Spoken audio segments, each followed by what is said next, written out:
Bom dia, pessoal. Bom dia aí para todos que estão participando aí do nosso webinar, né? Mais um webinar da Proftecnic MGS. Para quem não me conhece, meu nome é Thiago Parreiras. Eu trabalho já na Proftecnic há mais de 10 anos. Hoje eu sou gerente de produtos da divisão de NDT e MGS. É uma divisão que lida com tecnologias da Proftecnic, né, e de outros fornecedores, né? No caso, a Altest Pro é uma delas, né, que a gente vai falar aqui hoje, uma empresa americana, e mais umas outras soluções que a gente tem no nosso portfólio. Para quem nunca acessou e não conhece a Proftecnic MGS, depois vocês podem entrar no nosso site e visualizar um pouco do que a gente tem de soluções, né? É uma empresa que apresenta um portfólio bem completo de soluções de manutenção preditiva, não só a venda dos produtos, né? Mas também a gente faz toda a parte de serviços com as tecnologias que a gente vende. Então nós temos uma equipe de engenharia em campo aí executando todos os trabalhos, né, de preditiva que a gente atua. E nós estamos sempre também fazendo capacitação, treinamento das pessoas que ou adquiriram as nossas ferramentas ou têm interesse em conhecer um pouco mais, em serem certificados, por exemplo, dentro do Instituto Mobius, né, através de uma ISO que vai qualificá-los a níveis de análise de vibração 1, 2, 3. Então a gente tem uma série de opções e soluções para vocês aí. Bom, qual que é o propósito do nosso webinar hoje? A gente vai falar um pouquinho, né, sobre a Altest Pro, só para vocês conhecerem, né, essa parceria que a gente possui com eles aí desde 2013. Nós vamos falar do conceito da técnica, que é o objetivo principal, né, do nosso webinar de hoje. Nós vamos falar do instrumento em si que a gente utiliza para aplicar essa técnica, né, e a interface de operação, software, né, setup de configurações, a parte de análise, né, os exemplos de diagnósticos que a gente consegue identificar, claro que de uma forma bem objetiva e sucinta, né, porque nós temos apenas uma hora para falar nesse webinar, para não ficar muito extenso, até respeitando o tempo de vocês também. Mas caso alguém queira se aprofundar um pouco mais, é só entrar em contato conosco aí, nos e-mails que eu vou mandar junto com a apresentação, retornar também, né, um feedback aí, posicionando também com dúvidas. E vocês também têm a opção, né, dentro dessa plataforma do webinar que a gente está realizando aqui, a gente está utilizando o GoToWebinar, ele dá a opção de vocês entrarem com perguntas, né? Essas perguntas, devido ao tempo, que é um pouco curto, a gente sempre opta por respondê-las assim que termina o webinar. Ou seja, tudo que vocês colocarem aí, né, eu vou conseguir visualizar no encerramento do webinar, essas perguntas, essas dúvidas, e aí depois a gente entra em contato com vocês, tirando essas dúvidas ou levando a informação que vocês desejarem, tá? Então esse vai ser o programa aí, no que a gente vai apresentar hoje. Então vamos dar início aí, tá? Falando da Altest Pro, eu já falei um pouco da Proftecnic. A Altest é uma empresa americana, né? Eles estão no mercado aí desde 1985, exclusivamente com as soluções para ensaios elétricos, né, em motores, geradores, transformadores, usando duas técnicas distintas, né? Uma técnica que a gente apresentou algumas vezes também em outros webinars aqui, e a gente usa bastante, é a técnica de MCA, né? Motor Circuit Analysis, que significa análise de circuito de motores. Essa é uma técnica onde você faz a aplicação com equipamento fora de operação, né? Muitas pessoas no nosso mercado aqui conhecem como teste estático, né, ou offline. E tem a técnica que a gente vai apresentar hoje também para vocês, que é também do portfólio deles, que é o ESA, Análise de Assinatura Elétrica, né? ESA é Electrical Signature Analysis, tá? Então eu vou falar do conceito dessa técnica, explicando para vocês com detalhes o potencial dela. E essa parceria da Proftecnic MGS com a Altest Pro, ela se iniciou em 2013, né, onde a gente teve a oportunidade de conhecer através de um parceiro, né, a tecnologia. Antes a gente utilizava outras soluções para diagnóstico de falhas elétricas. E em 2013 a gente ficou conhecendo, né, a tecnologia da Altest e nós colocamos no nosso portfólio como uma solução em prestação de serviço e venda de produtos. Hoje nós somos distribuidores exclusivos dessa tecnologia no Brasil. Então, se vocês optarem por aquisição ou algo do tipo, um suporte, reparo, tudo isso é feito por nós, né, aqui no Brasil. Nós somos autorizados pela Altest a executar esse trabalho aqui no Brasil, ok? Bom, a Altest ela é focada em desenvolver instrumentos de testes estáticos e dinâmicos, como eu citei, para manutenção preditiva e soluções de problemas em motores elétricos. Aqui a gente cita, né, o foco principal, o objetivo principal, motores elétricos, porque é o coração de toda a planta, né? A gente sabe a quantidade de equipamentos como esse que existem nas plantas.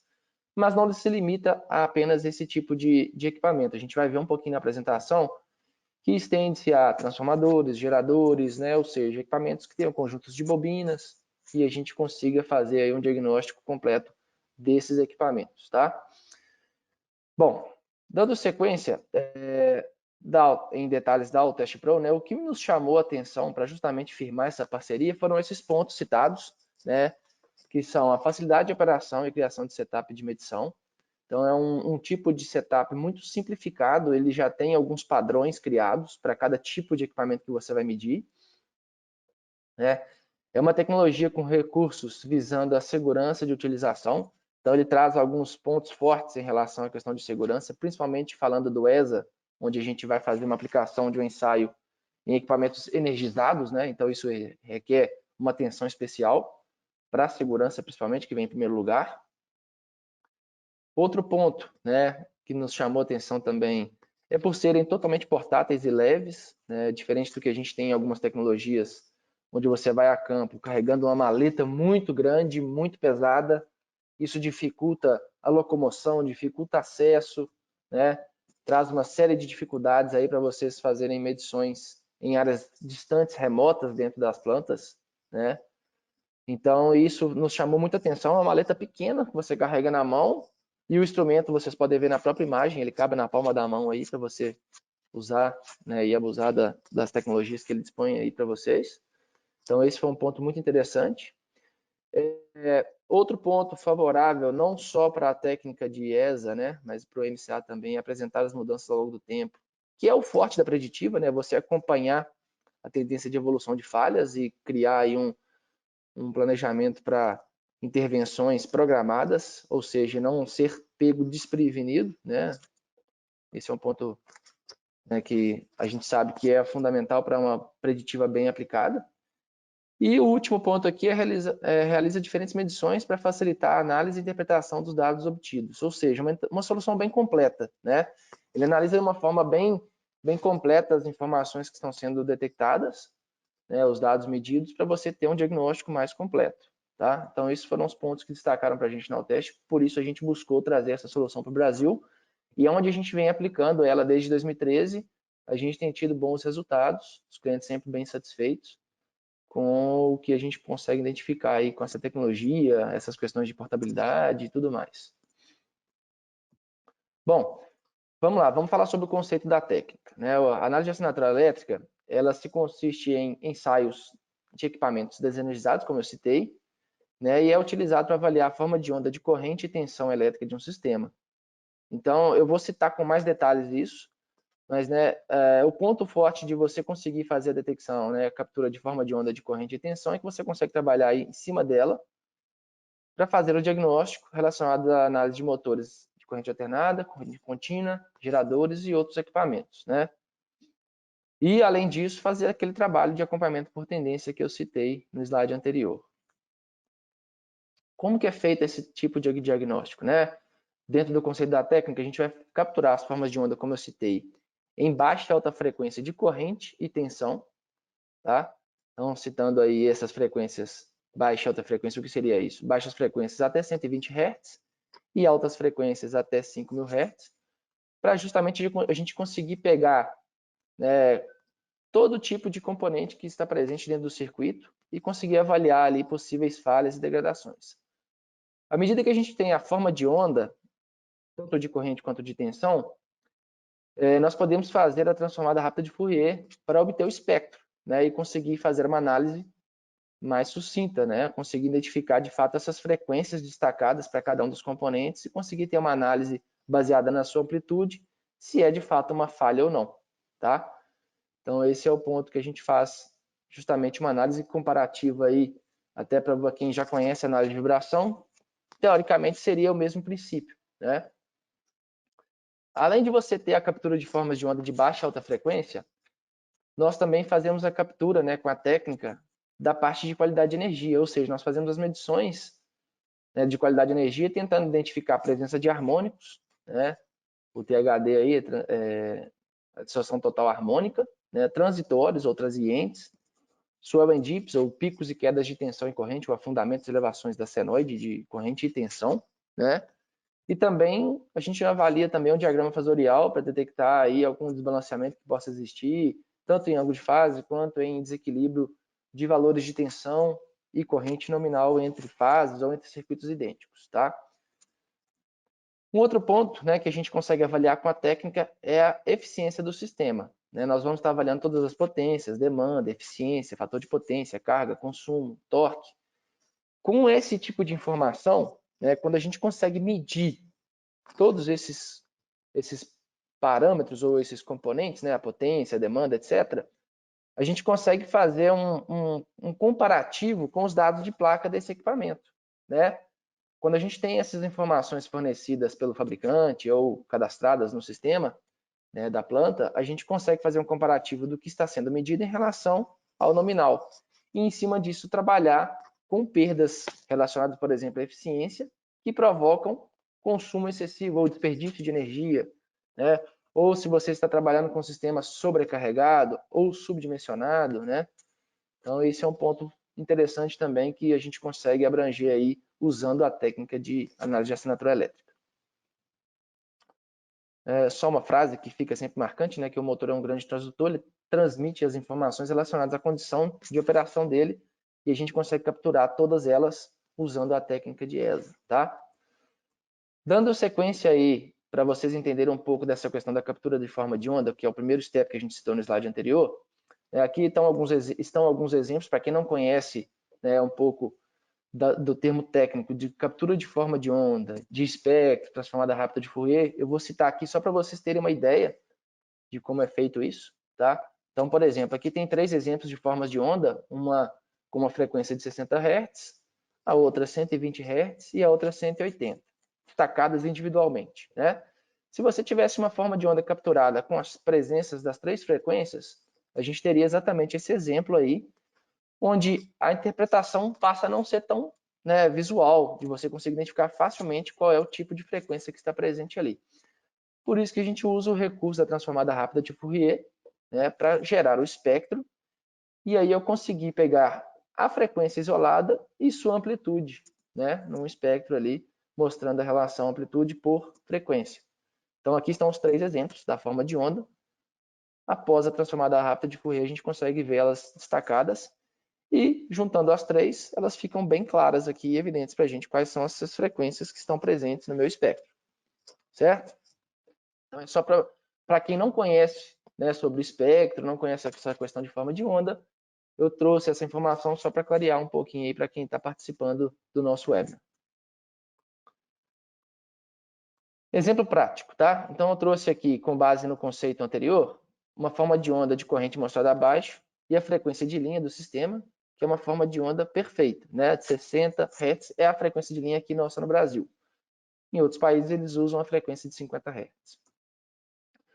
Qualquer falha elétrica ou mecânica no sistema do motor fará com que o sinal da frequência de linha de corrente varie. Isso faz com que a forma de onda se module na frequência da falha elétrica ou mecânica. Então teríamos um exemplo aqui onde eu tenho a frequência de linha e a presença de um harmônico, né, uma frequência diferente da frequência de linha nessa forma de onda, de 300 Hz, né, 5 vezes essa frequência de linha aí. Então a gente teria, a princípio, uma forma de onda com esses pequenos desvios aqui, né, que trariam aí uma análise mostrando uma forma de onda nesse formato, e separando elas, né, a gente teria exatamente essa de 300 Hz aí destacada. No espectro, após a transformada rápida de Fourier, seria bem mais claro de você visualizar essas frequências presentes aí nessa forma de onda, né? Então a gente teria a frequência de linha de 60 Hz destacada com a de 300 Hz. Ok? Espero que tenha ficado claro para vocês aí. Se alguém teve alguma dúvida, deixa para mim aí uma pergunta que depois eu entro em contato para explicar melhor esses detalhes. Bom, então a gente falou da captura de formas de onda e do espectro, transformada rápida de Fourier. Vamos falar um pouquinho agora da medição de qualidade de energia, que é também um tipo de medição que a técnica utiliza durante os ensaios. Eu estou falando aqui a início só o conceito, tá? Depois eu vou entrar de fato, né, nos modelos ou exemplos de diagnósticos baseados em espectros, né, e formas de onda, tá? Aqui é só para exemplificar para vocês como é feito isso. Bom, a medição de qualidade de energia envolve a condição de energia fornecida ao sistema do motor ou do gerador, né, assim por diante. Então, no circuito perfeito, as formas de onda de energia fornecida devem ter a tensão e a corrente perfeitamente balanceadas. E, no entanto, né, isso não é a realidade que a gente vivencia aí em campo. Problemas mais comuns de qualidade de energia são equilíbrio de tensão e corrente, né, o desequilíbrio, na verdade, de tensão e corrente, pode estar muito comum aí presente na área, a gente encontra esse tipo de situação em vários clientes, aplicando a prática, a técnica pela equipe de serviço. A distorção harmônica, né, que a gente vai falar um pouquinho sobre ela mais adiante também. Os transientes, né, os transitórios. Fator de potência abaixo do indicado.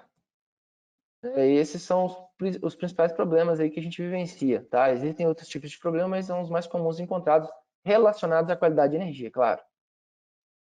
Então, falando um pouquinho mais sobre isso, né, equilíbrio de tensão e corrente que eu citei, em um sistema de motores elétricos existem dois problemas principais relacionados a esses componentes. É o swell and dip, né, o fundamentos e elevações da senoide, que está exemplificado aí nessa imagem da forma de onda, onde você tem uma forma de onda normal, né, onde você consegue acompanhar, por exemplo, configurando o equipamento ou a tecnologia para fazer uma medição durante um intervalo de tempo que pode ser definido para 1 hora, 2 horas, 24 horas, isso vai depender da forma como você deseja medir. E pode acontecer que em algum intervalo de tempo, ou algum momento, ocorra, né, um evento onde você vai ter justamente esse afundamento ou elevação da forma de onda de tensão ou de corrente, né, que a gente chama de swell and dip, ou sag and swell, né? E aqui também o desbalanceamento de tensão e corrente, mostrado pelo diagrama fasorial, mostrando para a gente aqui os valores de tensão entre cada uma das fases e corrente, e aqui embaixo, né, o ângulo de fase, a diferença angular aí, para cada uma delas de corrente e tensão, entre corrente e tensão, ok?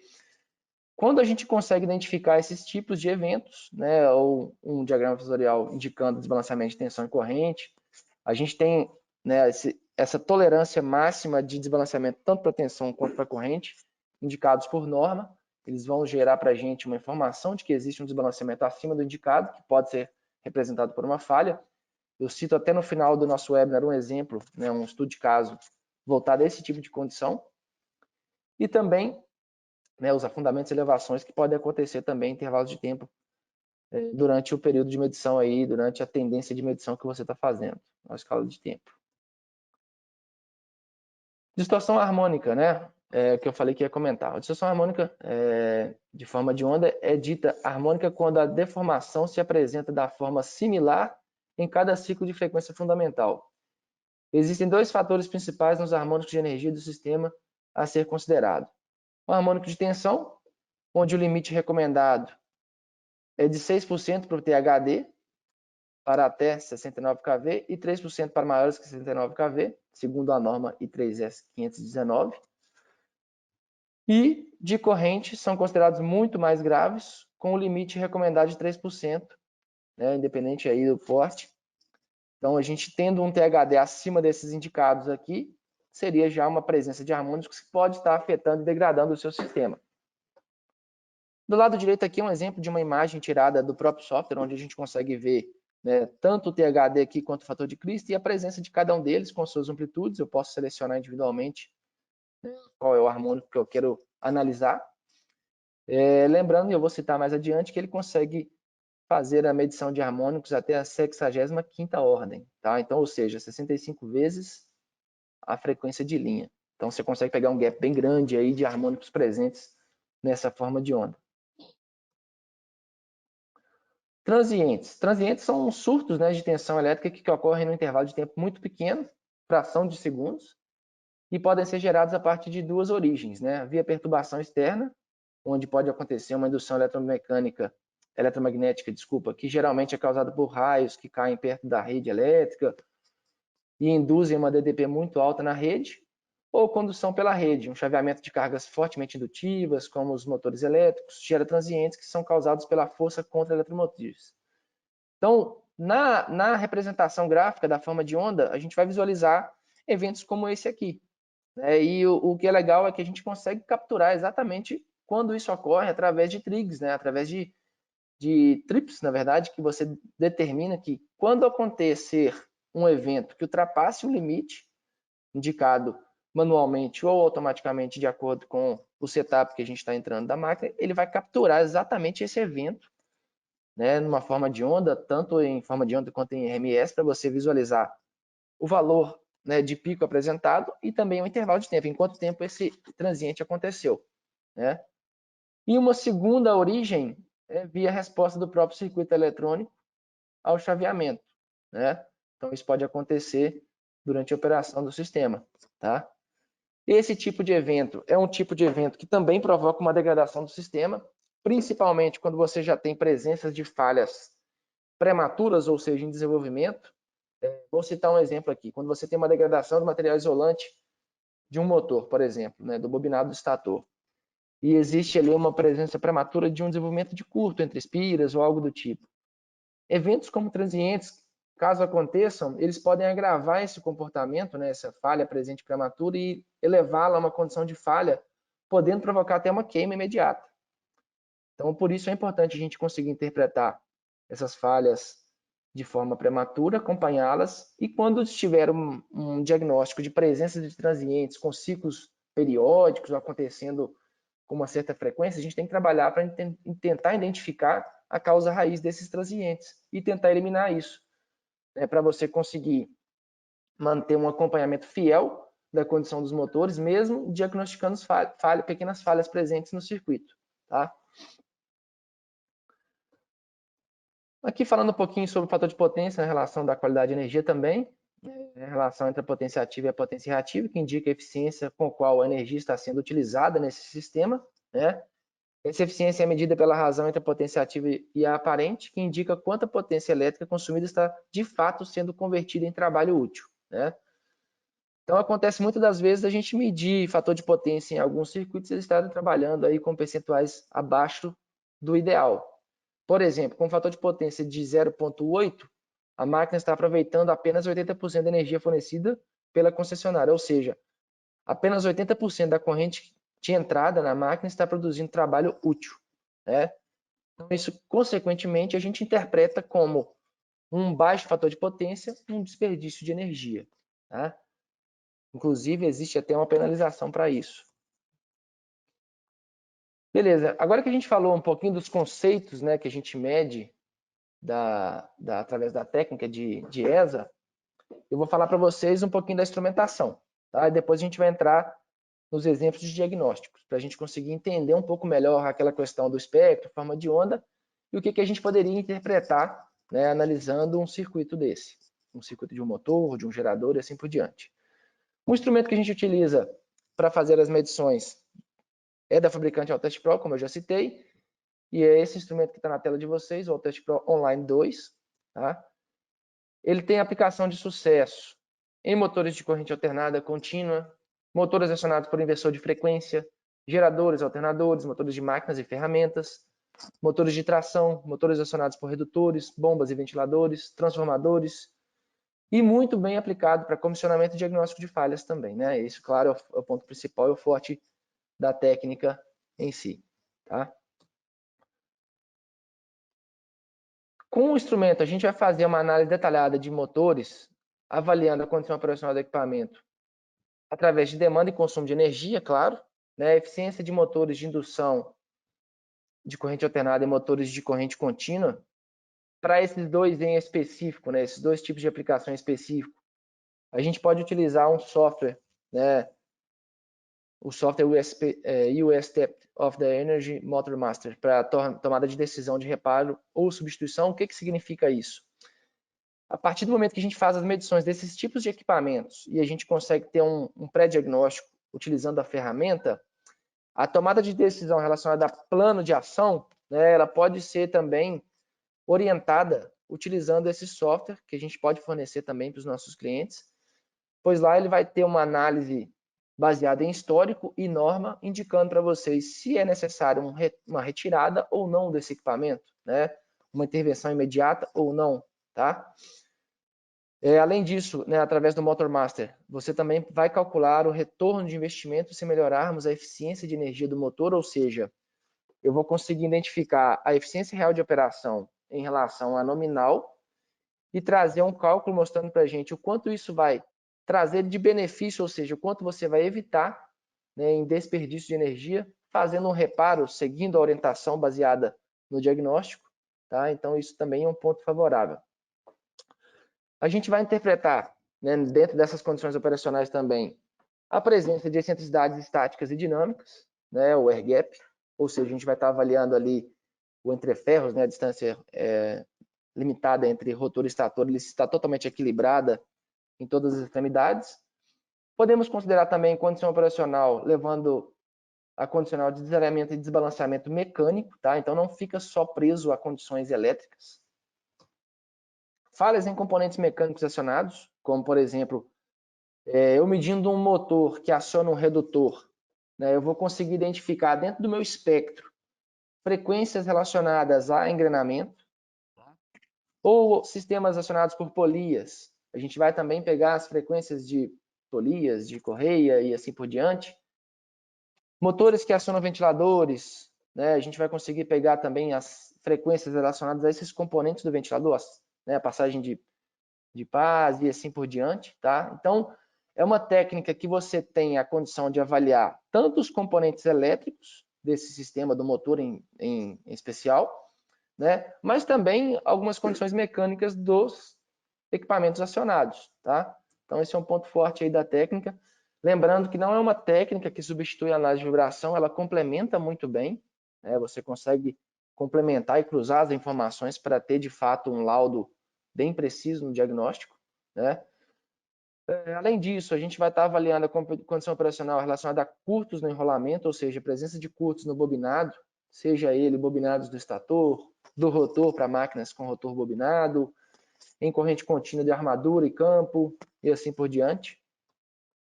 A presença de harmônicos que eu citei, né, que provocam degradação do material isolante e de vários componentes de um motor. Desbalanceamento de impedância, né, que pode diagnosticar para a gente ou indicar para a gente uma degradação relacionada a sobreaquecimento ou presença de contaminações, né, no meu circuito. E também a condição das conexões nesse circuito, né? O que seria a condição das conexões no circuito? Quando existir, né, no caso de motores, por exemplo, que a gente está falando aqui, um mau contato lá na caixa de ligação por um aperto de parafuso, né, mal realizado aí para uma das fases, ou então uma oxidação de um dos terminais, esse tipo de situação, uma solda, né, apresentando uma trinca no fechamento das bobinas dentro do motor, a gente vai conseguir também identificar esses problemas relacionados a mau contato. Tá? Então ela traz esse tipo de condição operacional aí para a gente poder avaliar esse tipo de falha. Um caso, exemplo prático também que a gente já vivenciou para geradores, o mau contato no fechamento das barras do rotor ali, né, em relação aos anéis curto-circuitantes. Então esse é um tipo de comportamento que pode ser diagnosticado também, traz esse benefício no diagnóstico aí também, tá? Então falando da parte de agora de registros de qualidade de energia, com o instrumento, a gente vai estar capturando 3 canais de registro de tensão e 4 canais de registro de corrente, com taxa de amostragem de até 125 kHz, a captura de forma de onda de eventos até de meio ciclo, né? Detecção de transitórios de eventos em 8 microsegundos, né? Então maior ou igual a micro 8 segundos, aí a gente consegue pegar um evento acontecendo aí durante a medição, e inclusive fazer aquilo que eu comentei, né? Capturar a forma de onda, mostrando esse evento acontecendo com a sua amplitude, né? Registro de dados de energia, onde a gente vai estar pegando consumo, né, a demanda, tudo mais. Os harmônicos até a 65ª ordem, tanto para corrente quanto para tensão.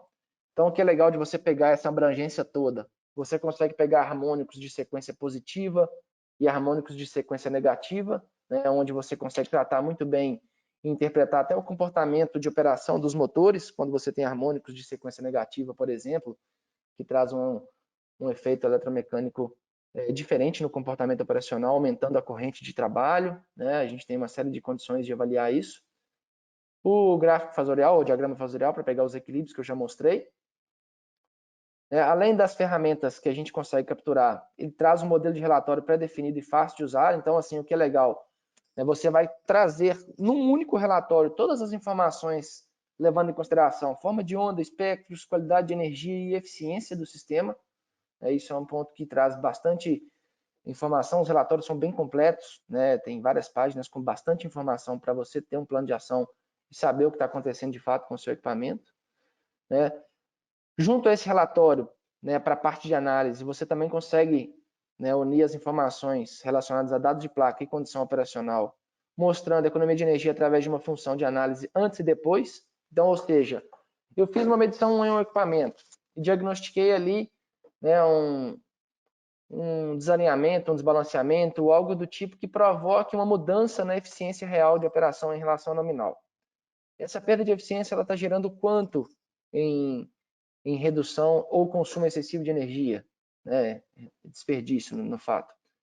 Então você faz essa medição, diagnosticando esse tipo de falha, cria uma recomendação após uma parada ou o que for, né, necessário ser feito, e aí você faz a medição após a correção, após o reparo.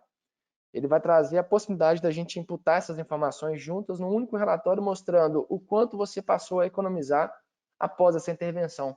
É um ponto legal aí para a gente fazer um ROI aí, mostrar justamente o investimento aí sendo pago, tá? Esse é um exemplo desse relatório, né? Então a gente tem aqui um exemplo, ó, uma medição feita aí do dia 3 do mês 2, às 16 horas, quando se iniciou, e o final da medição, às 4 horas do dia seguinte, ou seja, aí praticamente 12 horas aí de medição quase.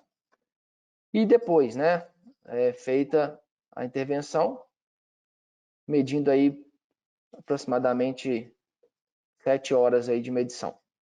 Então, quando a gente tem essa antes e depois, a gente consegue avaliar aqui antes, né, entre fases das medições de média e máxima aqui, mínima de tensão. Um exemplo só para vocês pegarem uma das informações, ele traz mais informações em cima disso. E depois, mostrando, né, a correção feita. Então, o que mudou aqui antes e depois, tá? Em percentual e valores nominais em amplitude. Então, aqui, ó, embaixo, o resumo, né? Nesse momento, onde a gente fez a primeira medição, o consumo em kWh estava aproximadamente 1.557. Após o reparo, passou a reduzir, né? Reduziu para 1.225. Quando você entra com as informações do custo do seu kWh lá, ele vai computar em reais ou em dólares, nesse exemplo aqui, o quanto isso representa. Então, aqui nesse caso, antes 186,85. Após a intervenção, reduziu, né, para 147,4, representando uma redução de 39 dólares aqui nesse caso, em percentual 21% a menos. Então, isso é justamente o antes e depois que eu comentei, que ele tem a capacidade de mostrar para a gente essa redução aí. Bom, a gente falou do instrumento, agora os locais, né, onde se realiza uma medição, a gente vai fazer as instalações dos TCs, das pontas de prova de tensão. Na saída de alimentação, por exemplo, no caso de um motor, vou pegar aí na saída do inversor, na saída do CCM, onde alimenta esse motor, mas não se restringe a isso, né? Como a gente está falando que a ferramenta possibilita medir qualidade de energia, eu posso também medir na entrada do CCM para pegar, né, a qualidade de energia do que está vindo dos trafos, dos transformadores, da subestação. A gente consegue medir a saída do transformador, de um gerador. Esse exemplo que eu estou utilizando é no motor, né? Então a gente está pegando ali a saída do CCM dos cabos que ligam diretamente ao motor. E aí vocês estão vendo duas opções de ligação, onde na esquerda eu faço a ligação direta do instrumento aos cabos, né, que estão ali disponíveis, né, o barramento, etc. E aí eu tenho alguns modelos de TCs, vai depender de acordo com a configuração do sistema em relação a valores de corrente e tensão, é claro. Se eu vou precisar de um transformador de potência ou não, transformador de corrente para correntes baixas, por exemplo, esse do lado direito, ou então de correntes que vão até 1000 A para esse que está na imagem central. A gente também tem TCs flexíveis para até 6000 A, 13000 A, então tem uma série de opções. Esse é um método que exige de nós, para fazer as medições, com que o sistema seja parado, vamos dizer assim, para você conectar pensando na questão de segurança, é claro. Mas também existe um sistema onde a gente pode conectar uma interface de comunicação com a parte viva e o instrumento, que a gente chama de AllSafe Pro, que é um painel simples, onde a gente, numa intervenção única, a gente conecta os TCs fixos a esse sistema, ITPs, né, se for necessário, ou as conexões diretas com a tensão, E no painel eu vou ter uma pequena janela, né, onde eu vou conectar simplesmente o cabo ali, sem ter que parar o sistema, sem ter que ter risco nenhum de contato. Conecto esse cabo e faço a medição. Tá? Então eu tenho a forma de medição direta, conectando os cabos ao equipamento, ou usando essa interface que a gente chama de AllSafe Pro. Bom, quando eu falei lá no início que a gente pensa muito na questão de segurança, a Altes traz essa vantagem, é justamente que nesse modelo de medição, onde você precisa, né, abrir o painel para conectar, a gente pode fazer isso utilizando todos os recursos de segurança e fechar o equipamento, o instrumento dentro do painel. Eu não preciso ficar com esse painel aberto durante a operação, porque ele tem uma comunicação via Bluetooth, onde eu consigo tanto enviar dados quanto descarregar dados para o equipamento, trazendo aí todo o setup de medição e os dados medidos, monitorando ali, né, os valores em tempo real do que está acontecendo naquele sistema ali, tá? Então, as leituras são sempre feitas dessa maneira, dessas duas opções que a gente tem disponível, sempre pensando na questão de segurança aí para realizar as medições. Bom, a interface de operação, né, como eu disse, por a gente operar ele via Bluetooth, né, não há necessidade do usuário ficar de frente ao painel. Então, pelo laptop, né, carregando um notebook ou, né, como for necessário, aí a gente vai ter a condição de conectar ao sistema, visualizando a tela dele, né, o menu de operações dele no próprio computador, sem estar em contato com ele. E aqui eu consigo fazer todas as configurações necessárias, fazer o setup de medição, de acordo com a configuração do equipamento que eu estou medindo, se é corrente contínua, se é alternado, se é um transformador, se é um gerador, se é inversor de frequência ou não. Ele tem já alguns setups pré-definidos, mas você pode ajustar também de acordo com o tipo de equipamento que você está medindo. E a partir daí a gente vai fazer as medições, né? A gente vai descarregar os dados via Bluetooth. E além disso, caso eu não tenha um laptop para ir para a área, eu posso fazer o seguinte: no meu computador, na sala lá de análise, na sua sala, tranquilo, você pode criar setups diferentes, sabendo a rota de medição que você vai fazer, os equipamentos que você vai medir. Eu posso criar os setups, vários setups diferentes para cada um tipo de equipamento, e transferir esses setups para dentro de um cartão de memória. Depois disso, eu vou para a área sem um laptop, eu não preciso estar com ele em mãos mais. Posso colocar esse cartão de memória no meu equipamento e carregar o setup de acordo com cada medição que eu vou fazer, né? Assim, o ponto, não digo negativo, mas o ponto desfavorável nessa situação é que você passa a ter que operar um instrumento em mãos, né? Só que aí vai depender do ciclo de medição, como você vai estar fazendo isso, vai ser uma instalação onde você vai poder parar o equipamento e conectar os TCs e as pontas de prova de tensão, ou não. Ou, às vezes você está usando o AllSafe Pro lá com aquela janelinha que você vai conectar o cabo direto. Então, assim, o que é legal é que você tem essas duas variáveis, né? Onde você vai carregar o setup através de um Bluetooth, uma comunicação via do laptop ou notebook, e descarregar esses dados medidos, ou então pelo cartão de memória, tá? Tem essas duas opções aí para trabalhar.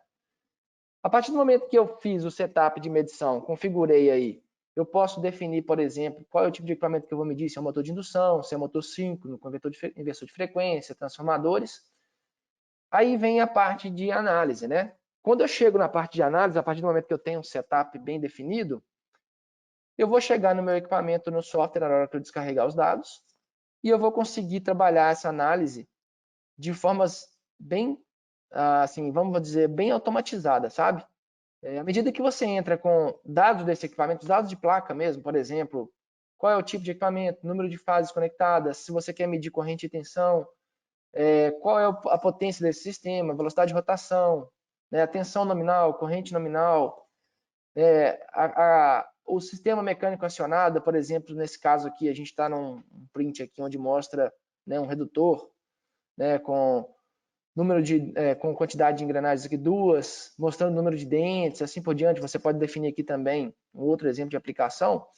Eu imputando essas informações aqui, quanto mais dados eu imputar no meu sistema de análise, mais automática será essa análise. Por exemplo,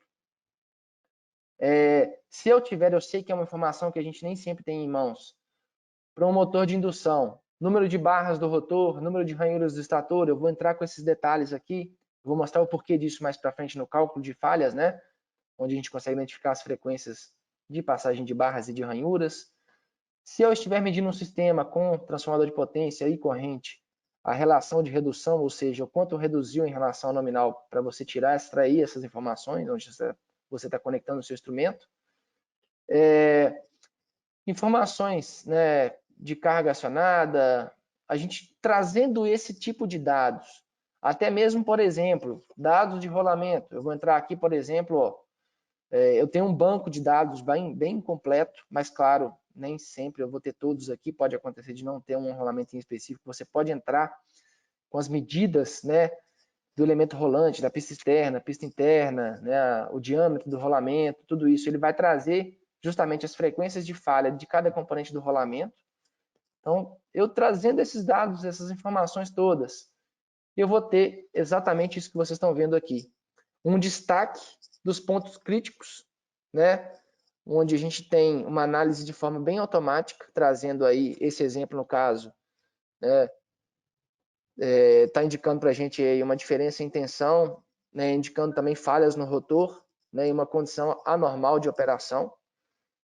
E eu consigo não só visualizar isso nos resultados, mas também através de uma tecla de atalho, né, esse olhinho que vocês estão vendo circulado aí. Ele vai mostrar para mim bandas no meu espectro onde indicam essas frequências que representariam esses tipos de falhas, né, indicadas nessa análise automática. Então a gente está vendo aqui, ó, falhas relacionadas a fator de potência, corrente, tensão, carga, né, se existe algum problema, né, uma fuga para a terra, uma baixa isolação que possa provocar uma fuga para a terra, algo do tipo. Problemas nas conexões, problemas de rotor, de estator, excentricidades, né, no air gap, distorção harmônica, desalinhamento, problemas de rolamento. Então ele traz todo esse tipo de informação. Quanto mais informações você colocar no setup não de medição, mas de análise, mais preciso vai ser essa análise automática da ferramenta. Além disso, a gente vai conseguir visualizar, né, as grandezas de cada um dos circuitos medidos, por exemplo, nesse caso aqui trifásico, eu vou estar medindo fase 1, 2 e 3, né, mostrando o fator de potência individual por fase, total, potência real, aparente, reativa, né? Aqui a gente está vendo também embaixo a carga do sistema real, a eficiência, né? A potência de saída, o torque. Então a gente vai ter bastante informação também para avaliar a condição de eficiência desse sistema. E aqui entra, né, nessa parte agora os exemplos de diagnóstico. Como que ele consegue identificar isso de forma automatizada e se eu não tiver as informações necessárias, né, para fazer essa análise automática, ele destacando alguns picos presentes, eu posso chegar próximo à realidade numa análise mais pura, identificar qual é o tipo de falha. Por exemplo, a análise de rotor para diagnóstico de barras quebradas são geralmente encontradas com bandas laterais à frequência fundamental com valores de frequência de escorregamento que excedem os 35 dB. Então, no meu espectro, eu vou ver, né, de forma, claro, não como está representado aqui, mas num espectro mais real. Né? Aqui é só para mostrar para vocês, destacando exatamente esses pontos. Então, eu vou ter a frequência de rotação, né, que é 29,33 Hz. A velocidade síncrona para um motor desse, né, indicado nesse exemplo aqui, a frequência de escorregamento é de 2,68 Hz. Então, eu vou ter um destaque na frequência de linha com bandas laterais da frequência de escorregamento, que é representado por 2,68 Hz. E estando com uma amplitude acima de 35 dB, segundo a norma, já é um indício de problemas de barras quebradas. Tá? Um outro exemplo, excentricidades. Né? Nesse caso, excentricidade estática. Elas são encontradas no espectro de alta frequência, né? A gente já falou lá no início que a gente mede baixa e alta frequência, então no de alta a gente vai conseguir identificar, através desse espectro, a frequência central, que é representada aqui pelo número de barras do rotor, nesse caso 47, vezes a frequência de rotação, né, que a gente já viu no slide anterior, que é 29,33. Então eu vou ter uma frequência central, né, de 1.378,5 Hz. E se eu tiver bandas laterais da frequência de linha, que é a frequência que alimenta o sistema é de 60 Hz, eu vou ter uma indicação, como está exemplificada nesse gráfico aqui de espectro, né, bandas laterais de 60 Hz, tá vendo? Ó, 60 aqui, 180, né, 3 vezes aí a frequência de linha, eu vou ter justamente uma indicação de excentricidade estática. Se fosse uma excentricidade dinâmica, né, onde eu teria uma presença também da frequência central baseada no número de barras do rotor, que é representado por 1378,5 Hz, mais aquelas bandas laterais de frequência de linha, de 60 Hz, porém, com frequências, com bandas laterais dessas frequências aqui de 60 Hz e 180, representadas pela frequência de rotação. Então, eu vou ter, além das bandas laterais de 60 Hz e 180, eu vou ter laterais a elas as bandas laterais de frequência de rotação. Então, seria uma indicação de excentricidade dinâmica. Tá? Então, a gente vai conseguir visualizar isso nitidamente lá no espectro na hora de fazer uma análise completa do sistema. Lembrando que eu estou trazendo só alguns exemplos, tá? Nesse caso aqui, uma análise de estator, agora não falando mais de rotor. Falhas no bobinado do estator são comumente encontradas com a identificação da frequência de passagem de ranhuras do estator. Então, a gente viu que para rotor a gente avalia muito com base no número de barras. Aqui a gente vai estar avaliando com base no número de ranhuras do estator. Esse é um exemplo para motores de corrente alternada de indução, tá? A gente tem alguns exemplos também no material que a gente vai fornecer para outros tipos de motores, corrente contínua, etc.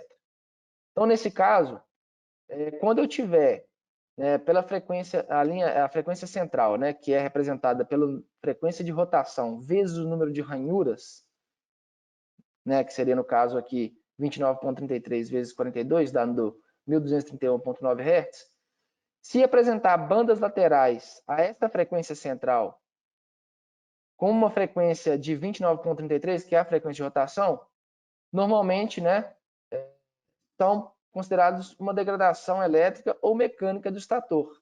Tá? Então, pode ser um problema relacionado à condição elétrica, de degradação desse bobinado do estator, ou uma falha mecânica do estator.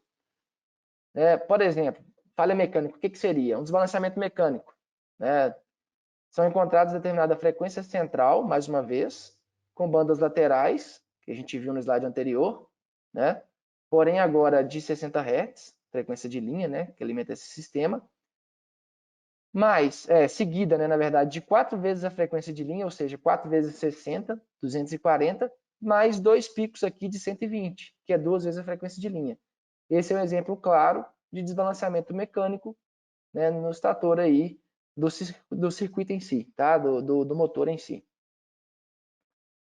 Aqui trazendo para uma forma mais sucinta, uma tabela mostrando para vocês esses exemplos, tá? Aqui fala de motor AC, por exemplo, estator. Qual o tipo de falha no estator? Bobinas soltas, movimento do núcleo do estator, Como que a gente chega nesse tipo de falha? Identificando através da frequência central, que a gente já falou que é o número da frequência de rotação vezes o número de ranhuras, com bandas laterais da frequência de linha. Curto no estator, quando a gente tem a presença de curto no bobinado, um curto prematuro em desenvolvimento. Como que a gente vai identificar? Mais uma vez, eu vou ter a frequência de rotação vezes o número de ranhuras, com bandas laterais a frequência de linha, e bandas laterais dessa frequência de linha com frequência de rotação. Tá? Falhas no rotor. Eu teria aqui, por exemplo, uma frequência central representada por frequência de rotação vezes o número de barras do rotor e bandas laterais a frequência de linha. Então aqui já mudou, não é mais ranhuras, e sim barras do rotor. A gente já viu nos slides anteriores. Excentricidade estática, a gente já viu também como conseguir identificar. A excentricidade dinâmica, desbalanceamento mecânico, a gente viu cada uma delas. Então a gente tem como diagnosticar através dessas frequências destacadas para cada tipo de equipamento. Aqui eu citei o motor de indução, mas teríamos também para motores de corrente contínua, para geradores e assim por diante. Ok? Bom, para a gente finalizar, eu trouxe aqui 2 exemplos de caso bem rápidos aqui, só para vocês conhecerem um pouquinho na realidade, porque a gente viu a parte teórica, mas na prática como funciona. Então, nesse caso aqui, é um motor trifásico da WEG de 480 kW, com uma rotação de 1.787 RPM, uma tensão nominal de 440 volts e corrente de 751 amperes. A eficiência nominal dele é de 0,96 e o fator de potência nominal também de 0,87. Nós fizemos a medição avaliando todos os parâmetros usando a técnica de ESA, claro. Então, a gente avaliou a parte de qualidade de energia, espectros, tudo mais. E nós destacamos aqui alguns pontos importantes. Primeiro, né, um pequeno desequilíbrio de corrente, destacado na fase S, né, I2 aqui representado por I2. Então vocês conseguem ver aqui que está dando um desbalanceamento de 2,56. Não é tão agressivo, mas é um desbalanceamento, né, identificado. Não chega a ser uma condição de, né, de uma falha bem evoluída, assim, uma falha prematura, uma presença de desbalanceamento que deve ser, claro, monitorado e às vezes, se possível, fazer né, uma intervenção ali. Durante as medições que a gente fez no intervalo de tempo aqui, a gente conseguiu pegar, né, alguns transientes de tensão, tá vendo, ó, na fase R aqui e T, tá, com baixa amplitude e curta duração. Então, por exemplo, uma amplitude de 117 em tensão de pico e duração de 184 microsegundos. Só para mostrar para vocês aqui que ele consegue identificar isso, o evento acontecendo, mesmo que seja uma escala de tempo muito baixa, né? A gente identificou nesse sistema também, né, uma presença de harmônico de quinta ordem, né, que é representado por 300 Hz. E um THD aqui em corrente, a gente viu lá no início que acima de 3% não é bom, né? Aqui está dando 6,56, tá? Então já seria um THD alto. As grandezas medidas de corrente, tensão e potência, a gente sempre identificou ali durante as medições um desequilíbrio destacado para I2, né? Olha só, 656, 657 aqui 680, né? Mostrando pico e fator de Crista também. Tensão também com valor acima das demais. E as potências também a mesma condição, tá? E aí, né, claro, eu resumi aqui bastante a informação. No relatório a gente identificou esse tipo de comportamento, não identificamos nada de anomalia em relação a outro tipo de falha, a não ser problemas de mau contato no circuito, né? Dentro daquelas interpretações automáticas que ele faz, ele indicou para a gente um mau contato, indicamos uma intervenção, né, na verdade uma inspeção visual na caixa de ligação, para verificar se existia ali algum mau contato. E na hora de abrir a caixa de ligação, a gente viu esse cenário, né? Onde você vê claramente, só de bater o olho ali, uma coloração diferente do barramento. O pessoal verificou que existia uma frouxidão aqui nesse parafuso que faz né, o aperto do isolador aqui. Ele chegou até a derreter na parte posterior à caixa de ligação o isolamento do cabo. Então a gente conseguiu evitar a queima desse motor fazendo a intervenção nesse ponto só, né? Um segundo caso aqui, a gente fez né, uma analogia, né, um comparativo entre duas técnicas, o ESA e a análise de vibração. Como eu falei, são técnicas que se complementam. Mas nesse caso em específico, a gente conseguiu ir além porque a vibração não traz, né, uma análise de condições elétricas. A gente sabe muito bem disso. Ela traz um destaque lá de 120 Hz, mas não consegue dizer para a gente qual é o tipo de falha. Então esse é um motor de 700 HP, né, uma rotação de 1.200, tensão nominal, né, de 6.600, é um motor de média. A gente conseguiu identificar aí, né, o número de barras do rotor, o número de ranhuras do estator, o número de polos e o fator de potência. Então aqui, só para vocês verem lá aquilo que a gente já citou lá na parte de análise, né, de exemplos de diagnóstico, as frequências de falha que seriam destacadas para cada tipo de componente, ou seja, as frequências centrais, né, que a gente vai analisar. Então aqui, usando a análise de vibração no espectro, foi possível identificar frequência de passagem de barras, né, representada por 1080 Hz aqui, com bandas laterais de 120 Hz. Então já é né, uma indicação de uma condição relacionada à passagem de barras, que pode ser interpretada, como a gente já viu, tanto para excentricidades como falhas no rotor, né? A gente vai ter que saber interpretar muito bem isso. Confirmando aqui, já no espectro de aceleração da vibração também, a frequência de passagem de barras com bandas laterais de 120 Hz no mancal LA do motor, mais uma vez. E pegando aqui o histórico, né, um destaque da frequência de 60 Hz em um dado momento aqui desse histórico. Então tem uma amplitude considerável. Fazendo a análise de assinatura elétrica, já não na vibração mais, a gente pegou, né, dentro do espectro um destaque da frequência de 60 Hz para confirmar justamente esse comportamento, com bandas laterais da passagem de polos, né, nesse demodulado aqui. Aqui também, mais uma vez, destaque da frequência de passagem de polos, tá? Mostrando para a gente os picos aqui, as elevações. E aí, já analisando tanto forma de onda quanto espectro de corrente e tensão, a indicação, né, que ele trouxe para a gente de excentricidade estática presente, né, e os harmônicos de 120 Hz aqui também, que foram identificados com amplitudes consideráveis. A gente consegue ver pela amplitude aqui se são valores, né, que são considerados de fato falhas ou não. No diagnóstico automático da ferramenta, ele trouxe para a gente um fator de potência, né, abaixo do indicado, de 85%, conforme, né, o que a gente colocou lá no setup de medição. A carga medida durante a operação e né, durante o teste, abaixo do indicado para esse equipamento, mas claro, foi uma condição que a gente já tinha conhecimento devido à condição de fazer a medição, porque foi um exemplo prático que a gente fez só para o cliente conhecer. Já indicando aqui para a gente uma baixa, né, uma falha prematura relacionada a barras do rotor e uma excentricidade estática presente, né? E por isso ele indica para a gente aqui que é uma condição anormal de operação, uma condição não indicada. Então esse foi um diagnóstico automático que o próprio sistema fez à medida que eu entrei com os dados necessários, tá? Então aqui só para a gente resumir a conclusão desse caso 2, né, a técnica de ESA é específica para análise de assinatura elétrica de motores, permitiu uma verificação mais detalhada da condição do motor e apresentou detalhes que antes não eram observados na análise de vibração. Então, na análise de vibração, a gente pegou só o problema de rotor, né, de barras lá, e é uma possível indicação de excentricidade, mas não dava para saber, de fato, o que era.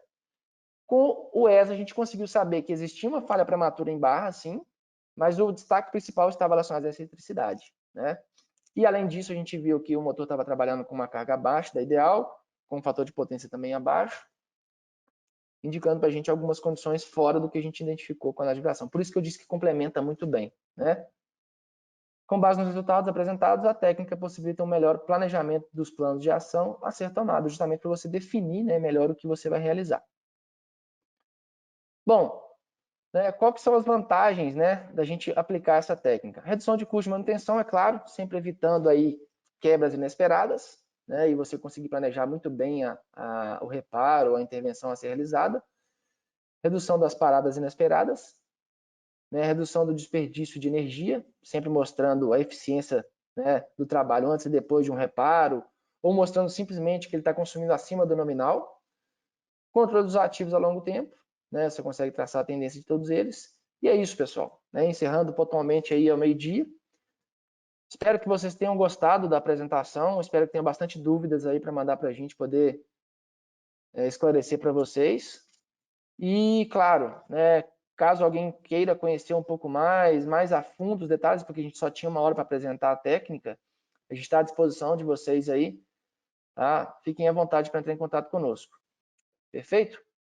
Então é isso, pessoal. Agradeço a cada um de vocês aí e até o nosso próximo webinar. Um abraço aí, tenha uma boa semana e até breve.